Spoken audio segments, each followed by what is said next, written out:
भी क्लास में जाता हूँ, जब भी क्लास में जाता हूँ, मुझे किसी क्लास में हर रोज मेरी 2-3 क्लास होती है। हर क्लास में मैं कई बार ऐसी स्थिति होती है, किसी बच्ची के अच्छे हाव भाव को देखकर, उसके अच्छे संस्कारों को देखकर, उसके अच्छे IQ को देखकर, उसकी अच्छी इंटेलिजेंस को देखकर मैं भगवान से प्रार्थना करता हूँ कि भगवान मेरी बेटी को ऐसा बनाना। आपके पिता, मैं आपको सच बताऊं, हम ग्रामीण परिवेश के लोग हैं। हमारे माता पिता इतने पढ़े लिखे नहीं होते, हमारे माता पिता इतने इंटेलिजेंट नहीं है कि वो हर सब्जेक्ट पे आपसे चर्चा करें।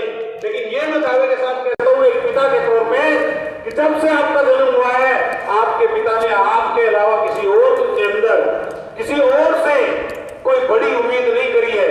दुनिया का सबसे बड़ा सपना जो वो जिंदगी में जी नहीं पाए, जिंदगी में पा नहीं पाए, वो कहीं न कहीं जब भी पत्थर की मूर्ति के आगे आंख में पानी लाके प्रार्थना करते हैं, तो वो आपसे उस उम्मीद के साथ प्रार्थना करते हैं कि मेरी औलाद वो सपना पूरा करेगी। उस सपने से जोड़ने की कोशिश का नाम शिक्षा चौपाल है। मैं आपको बहुत मन से बताना चाहता हूं, मैं आपको बहुत वास्तविकता से रूबरू कराना चाहता हूं।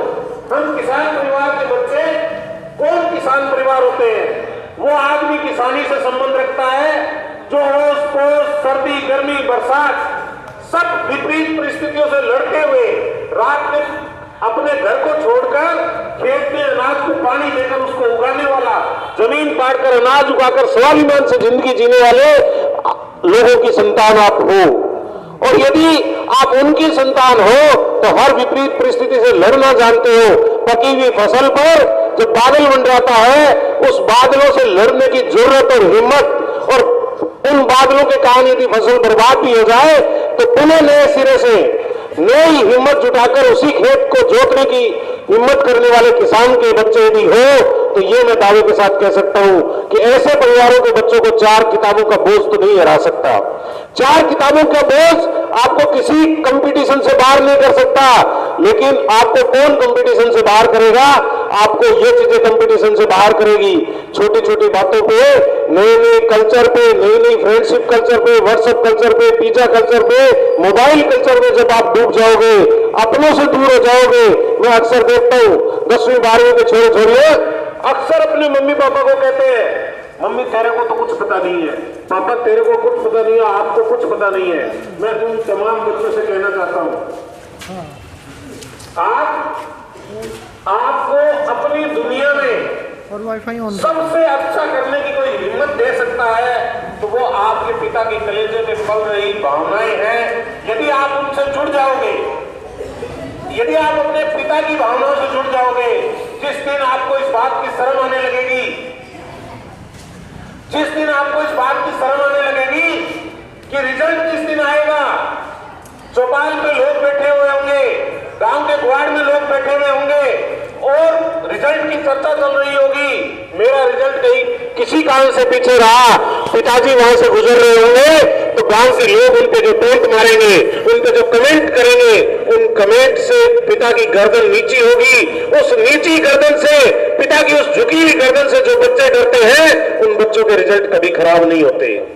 जिन बच्चों को इस बात की फिक्र होती है कि ब्याह शादी में मम्मी पापा किसी समाज के लोगों के बीच में इकट्ठे होंगे, गांव की चौपाल पर चर्चा होगी, या स्कूल के एनुअल फंक्शन में मेरे पड़ोसी के बच्चे के लिए तालियां बजेगी और मेरे पिता वहां बैठे बैठे कुछ सोच रहे होंगे, गमगीन होंगे, गर्दन नीची किए बैठे होंगे क्योंकि मेरा रिजल्ट किसी कारण से खराब रह गया है। जिन बच्चों को झुकी हुई गर्दनों से डर लगता है, वो बच्चे कभी भी, उन्हें जिंदगी में रिजल्ट के लिए सोचना नहीं पड़ता, वो रिजल्ट हमेशा बड़ा लेके आते हैं। आपको इस वेस्टर्न कल्चर से, इस बिगड़े हुए माहौल से केवल आपके मम्मी पापा के ख्वाब, उनके प्रति जज्बात बचाए रख सकते हैं। मैं आपको एक छोटा सा एग्जांपल बताता हूं। आपकी क्लास का टॉपर बच्चा कौन है मुझे नहीं बताना, आप अपनी अपनी क्लास के टॉपर बच्चे के बारे में सोचें, मुझे बताने की जरूरत नहीं है।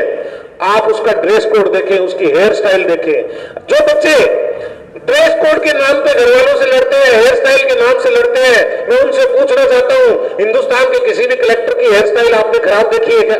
किसी अच्छे आदमी की हेयर स्टाइल आपने अच्छी देखी है क्या? किसी अच्छे अधिकारी की गोडे में फटी हुई जींस देखी है क्या? ये भूलपन आपको अपनों से दूर लेके जाता है। अपने दादा दादी के साथ बैठकर बतियाना शुरू करिए।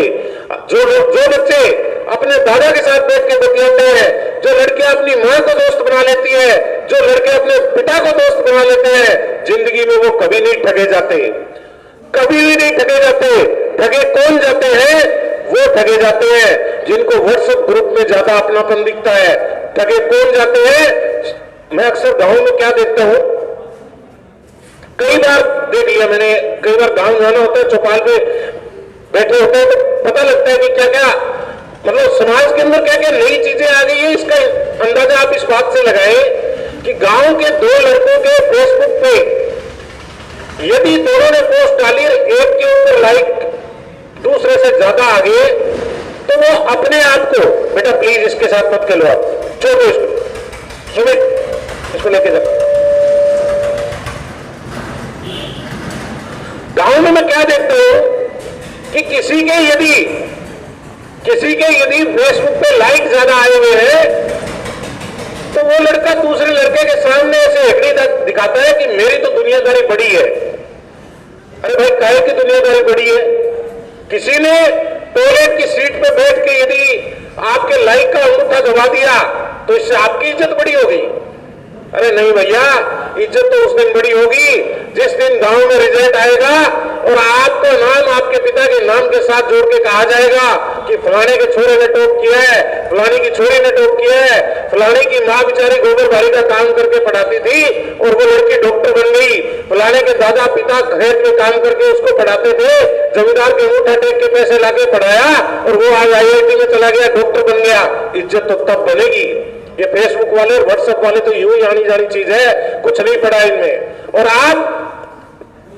आप जिस दिन, मैं फिर नए सिरे से एक बात कह रहा हूं, मेरे को साथी कहते हैं, दो चार बच्चे मेरे को शायद जानते भी है, पहले भी मैं आपके गांव में आके गया हूं, मेरे को साथी कहते हैं कि यार आपके रिजल्ट अच्छे आते हैं, आपकी संस्था के रिजल्ट अच्छे आते हैं, ऐसा आप क्या करते हो? मैं आपको सच बताऊं, हम अलग से कुछ नहीं करते, हम एक ही काम करते हैं, बच्चों को इस मोबाइल कल्चर के चलते, हवाबाई कल्चर के चलते, इस वेस्टर्न कल्चर के चलते, फ्रेंडशिप कल्चर के चलते, जो बच्चों में छेड़छाड़बाजियां आ जाती है, जो बड़ी बड़ी बातें करने की वाहियात मानसिकता पैदा हो जाती है, उन मानसिकता से हम बच्चों को दूर रखते हैं। सच कहूं तो बच्चों को बच्चा बनाए रखते हैं, बच्चों को उनके माँ बाप के सपनों से जोड़े रखते हैं और वहीं से रिजल्ट बनता है। रिजल्ट कहीं बाहर नहीं है। आप सबको मैं एक बात बताऊं, शिक्षा चौपाल आपके अंदर बैठे हुए हनुमान जी से आपको रूबरू कराने की कोशिश है। हनुमान जी कौन है जानते हो क्या? हनुमान जी के बारे में एक बात प्रचलित है कि हनुमान जी में बहुत ज्यादा ताकत है, हनुमान जी में असीम शक्तियां हैं, लेकिन दुर्भाग्यवश हनुमान जी को अपनी शक्ति याद नहीं रहती। उनको याद कराने के लिए उनके साथ जामवंत नाम का एक और सदस्य रहता है, वो जामवंत हर बार उसको याद दिलाता है कि हनुमान तू ये कर सकता है। मैं आपके उस जामवंत की भूमिका में यहाँ खड़ा हूं, मैं आपके लिए उस जामवंत की भूमिका में खड़ा हूं। मुझे पता है, मैंने पहले भी कहा ना, किसान परिवार के बच्चों को 4 किताबों का बोझ नहीं हरा सकता। मुझे पता है, आप यदि अपने पे आ जाओ, आप यदि अपने कमिटमेंट पे आ जाओ, तो दुनिया की कोई ताकत आपको पीछे नहीं रख सकती और आप अच्छा करेंगे, आप बड़ा करेंगे और आने वाले टाइम में केमरी का नाम एक पढ़ने वाले बच्चों के गांव के तौर पे जाना जाएगा। ऐसी मेरी उम्मीद है, ऐसी मेरी आपसे शुभकामनाएं हैं आपके लिए। लेकिन इसके लिए आपको खुद के अंदर विश्वास करना पड़ेगा कि आप कर सकते हैं। आपको विश्वास करना पड़ेगा, अपनों से जोड़े रखना पड़ेगा। आप एक बात बताइए मेरे को, आपसे कहा जाए, एक छोटा सा सवाल मैं आपको देना चाहता हूं। आपको कहा जाए कि ये एक सेब है, इस सेब को काट के बताइए कि इसमें बीज कितने हैं, सारे काट के बता दोगे? कई छोटे बच्चे हंस के कह रहे हैं सर खा के बता देंगे। अरे गिन लो ना बीज कितने हैं। अब मैं आपसे पलट के एक और सवाल पूछना चाहता हूं कि आपको एक बीज दिया जाए और वो अच्छा बीज हो, आपको कहा जाए इस बीज को किसी खेत में उगाइए, अच्छी जमीन में उगाइए, इसका अच्छा माली होना चाहिए, वो माली इसकी अच्छी देख रेख करे, समय पे पानी दे और वो बीज उग कर पौधा बने, पौधे की देखभाल अच्छी हो, वो पेड़ बने और पेड़ पे लगने वाले बीजों की संख्या बताइए। कोई बता सकता है क्या? नहीं बता सकता ना, भगवान जी भी नहीं बता सकते। तो आप बेटा आने वाले टाइम में समाज के लिए कितना बड़ा फ्रूटफुल पेड़ बनेंगे कोई नहीं बता सकता। आप आने वाले टाइम में समाज के लिए बहुत फलदायी पेड़ हो सकते हैं, अपने परिवार के लिए, अपने माता पिता के लिए, अपनी दुनिया के लिए बहुत बड़ा पेड़ हो सकते हैं। अब करना क्या होगा, अपने आप को सबसे पहले अच्छा बीज साबित करना होगा।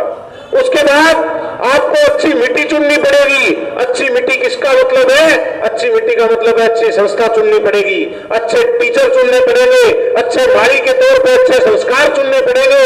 अपने माँ बाप की छत्र छाया में रहोगे तो दुनिया में कोई भी आदमी, कोई भी और बाहर का आदमी आपकी उम्मीदों से आपको दूर नहीं कर सकता। और आने वाले टाइम में आप सब बड़ा करें, अच्छा करें, निश्चित तौर पे आप कामयाब होंगे। और मैं आपको इसमें एक और बात कहना चाहता हूं। अभी टाइम हमारे पास कम था, पहले टाइम का भी वेस्टेज हो गया। सुमित ने मुझे कहा है कि सर थोड़ा जल्दी समअप करना। मैडम ने मेरे को पहले कहा कि बच्चों को रिलीज करना होता है, कुछ हिसार के बच्चे भी हैं यहाँ पे। तो मेरी 1.5-2 मिनट की एक छोटी सी सांकेतिक कहानी है जो मैंने हर शिक्षा चौपाल में सुनाई है। 300 गांवों में मैं गया। इस छोटी सी कहानी के बदले मैंने कई डॉक्टर इंजीनियर बनते हुए देखे हैं। मैंने बच्चों की आंखों में बहते हुए पानी में मन के मेल को धुलते हुए देखा है। आप सब जो छोटे बड़े खड़े हैं, बैठे हैं, सबसे रिक्वेस्ट करके कह रहा हूं, 1.5-2 मिनट इस कहानी से खुद को जोड़ने की कोशिश करना। जिंदगी में कभी अपने आप को अपने माँ बाप से दूर नहीं पाओगे।